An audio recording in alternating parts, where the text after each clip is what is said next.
What's cracking, everybody, and welcome back to Kraken R&R, where the Seattle Kraken win their second game in a row, defeating the Pittsburgh Penguins 2-0. And it might not have been the prettiest win ever. It certainly was a game that had a fair share of sloppiness from both sides, maybe a little bit more from the Penguins. Grubauer was fantastic. He was kind of the one player that was really on top of his game all night long. But regardless of how they did it, the Kraken found a way to win and get those two important points in the standings.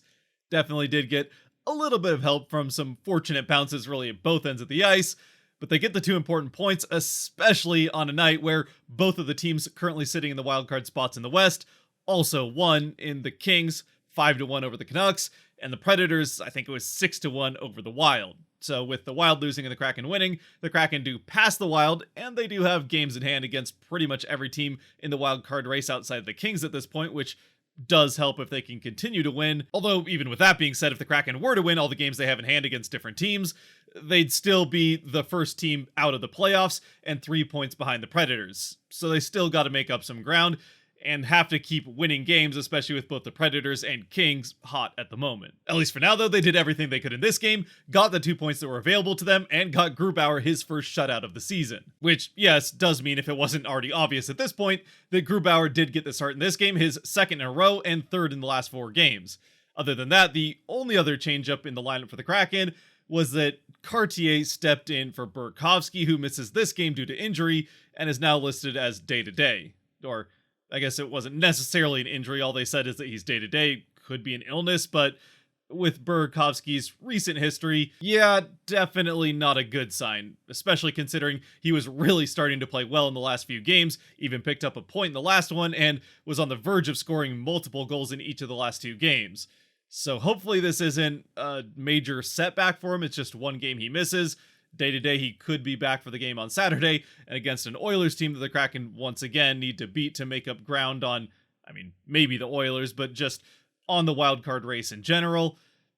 Having Burakovsky and being at full strength would certainly help out the team. As we get into the game, though, the Kraken don't really get off to the best start. It's not the worst start they've had in the last stretch. In fact, it's a better start than what they had in the first couple minutes against the Bruins in this last game, or even the first half of the first period, as the Bruins really did control play for a good chunk of that first period, and the Penguins did the same in this game, though mostly just when it came to quantity of shots on goal. The Kraken still had their chances back down the other way.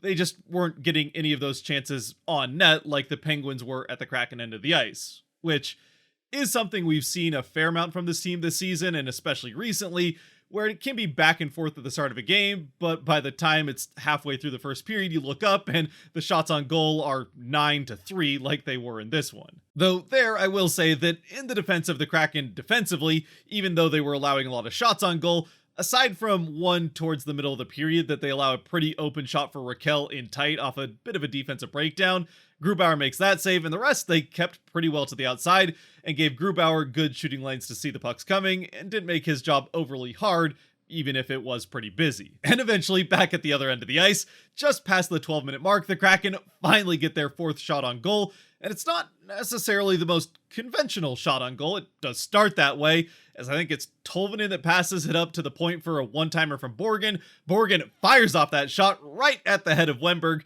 who is able to kind of duck partially out of the way, but it still catches Wennberg in the shoulder and leaps up in the air. See what I did there? Leaps up in the air off of Wennberg's shoulder and falls right down in front of Jari in net. And Bjorkstrand, who's standing right there in front of the net, is able to, at the last second, whack it out of the air before it touches the ice and right through the 5-hole of Jari into the back of the net to give the Kraken the 1-0 lead. So like I said, a bit of a fortunate bounce off Wennberg's shoulder. The same guy that scored off of his back last season, so he likes picking up points with parts of the body you wouldn't usually see that with. Either way, he gets his assist here, his 99th point as a Kraken, and Bjorkstrand the great finish to knock that puck out of the air through the 5-hole, giving the Kraken the lead, and Bjorkstrand his 2nd goal in as many games. And they're able to maintain that lead through the end of the first period without too much else really happening.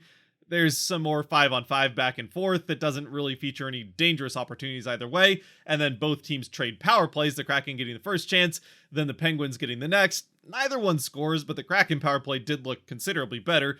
They at least spent a significant amount of the time in the offensive zone, even though they don't get necessarily any dangerous chances. They at least try to get the puck towards the net. Well, The Pittsburgh power play looks, well, like one of the worst power plays in the NHL, like the stats would suggest. Which, as a side note, I have to say is kind of bewildering considering the amount of top-end offensive talent they have on that team.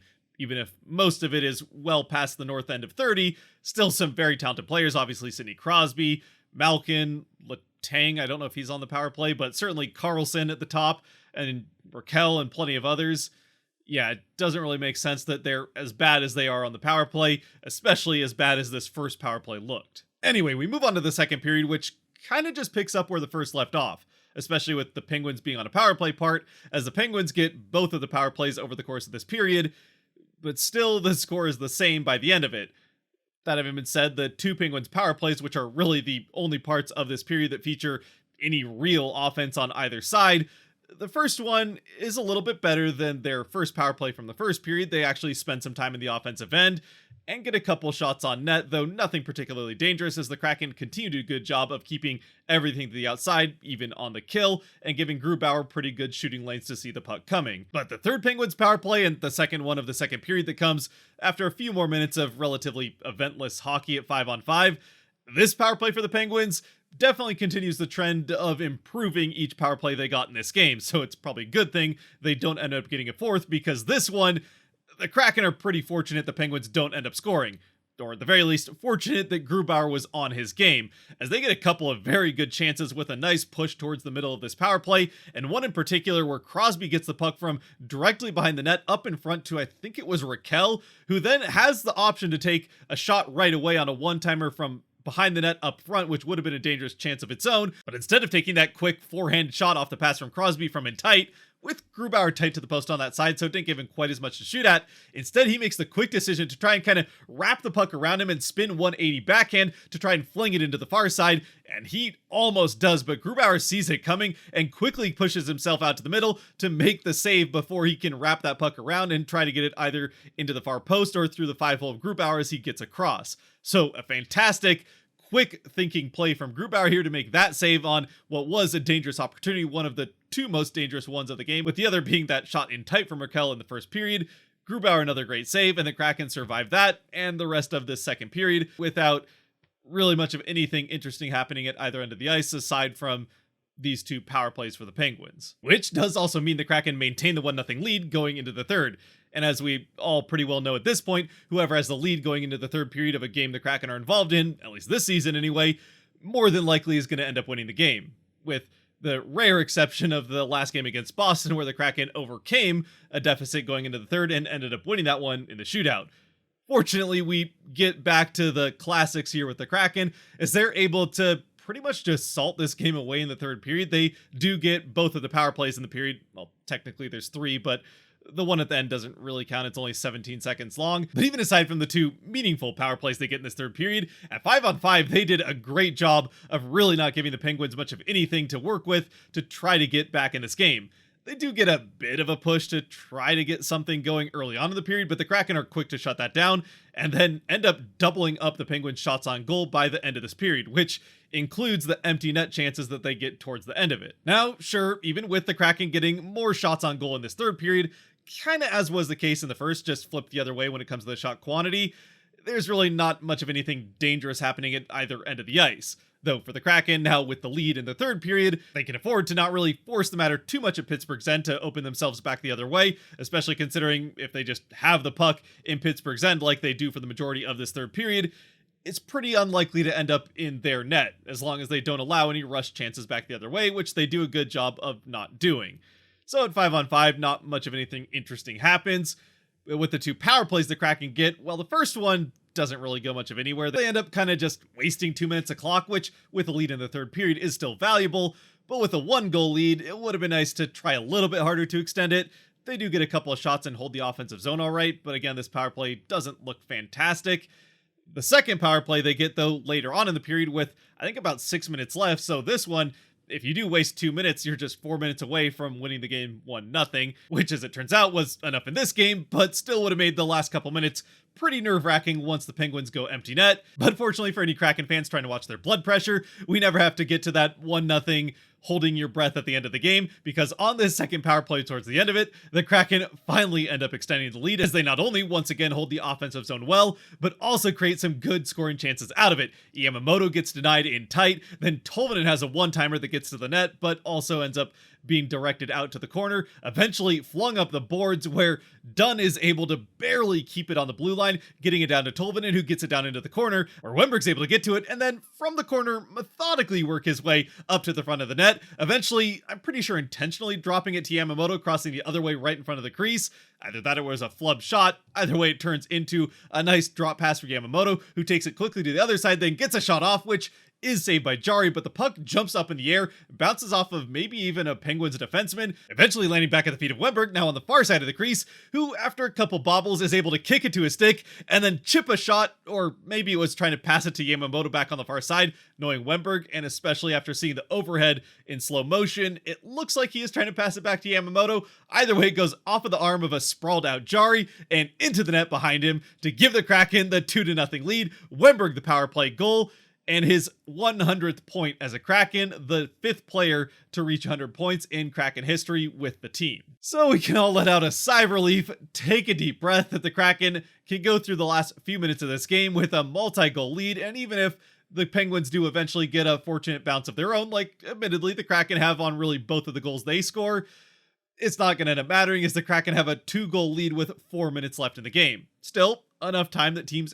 have come back from that before, but it's unlikely, and the Penguins never really make anything happen. They do eventually get, I think, one more shot on goal after they get Jari pulled around 2.5 minutes left with the empty net, but it's from well out. Grubauer sees it coming all the way. He makes the save, and then finally in the waning seconds, the Kraken draw another power play with under 18 seconds left in the game, which, I mean, they don't score on. They do almost score on. McCann almost hits the empty net, but the horn had gone by the time the puck actually slides into the net, with the Penguins getting the puck cleared out to the other end, then immediately pulling Jari with 17 seconds left. And actually, before all this happens, seems like a lot going on with 17 seconds down 2, but the Penguins, again, down 2 with 17 seconds left and going to the kill, still decided that it was worth calling their timeout for the game. So, bit of an odd choice there, but it's 30 seconds nobody will ever get back, and it doesn't end up mattering as the Kraken come away with the 2-0 victory. So once again, was it the prettiest win for the Kraken? No, I definitely don't think you can call it that, especially the first period. They definitely could have played better. There's a lot of sloppy moments in there. I suppose, in fairness, the other way, the Penguins had sloppy moments throughout the entire game, and the Kraken got better as the game went along, especially the third period. They control with the lead and really played a fantastic third period, not just sitting back and defending a 1-goal lead, but at least keeping the puck in the offensive end and giving yourself a chance to extend that lead, which eventually they're able to do by drawing a power play and scoring on that. And besides, as I said in the beginning, aside from how the Kraken won, well, it doesn't really matter how they won as long as they do win like they do in this one, pick up those 2 points when they're available to them, as they are every game, and continue to push for trying to get one of those 2 wildcard spots, with, especially at this point in the season, each game mattering more and more regardless of who the opponent is. With that though, in another big game against a tough opponent coming up on Saturday afternoon against the Oilers, we'll close this one out with the Kraken 3 stars, as always brought to you by the patrons over on Patreon. If you want to help support this channel a little bit more than you already are by watching to this point, you can help support over on Patreon as well by going to the link down below and going there. Anyway, with the 3 stars, the first one is obvious. His first shutout of the season, and I think they said 21st of his NHL career. It's Philip Grubauer. He was solid all night in net for the Kraken in this one. Only really had to make the 2 particularly good saves in this game, as the Kraken did a good job defensively in front of him, at least making the quantity of shots relatively easy for him to make the saves on. Still, he made all those saves, and at the end of the day, that's what the Kraken needed to get to the end of that game where they could extend the lead to 2-0, as Grubauer kept them in it and made sure that they could get the lead in the first place with that first very good save in the first period.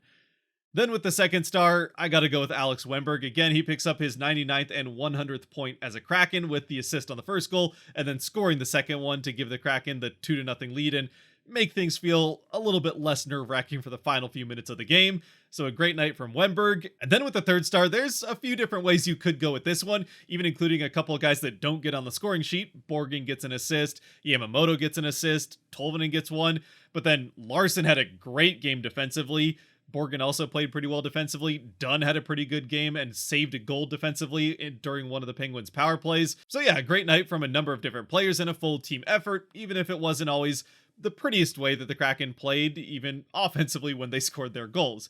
Still, the third star, Oliver Bjorkstrand, is going to be the one I give it to. He does score the other goal and had a great game. That line of kind of switching Bjorkstrand in for what was Burakovsky's spot and putting Burakovsky on that line. Yeah, basically just that switch of Burakovsky and Bjorkstrand, with Burakovsky, though it was Cartier in this game taking Burakovsky's spot, but going to the Gord line, and then Bjorkstrand coming up to that line with Wemberg and Schwartz.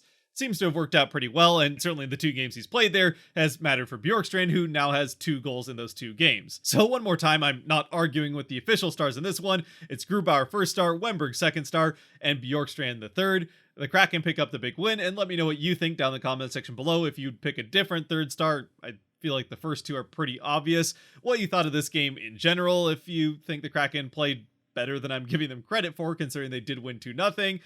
Or if you're just happy that they found a way to win, even if it wasn't necessarily their best. Until next time, though, stay safe out there, be good to each other, God bless, and go Kraken!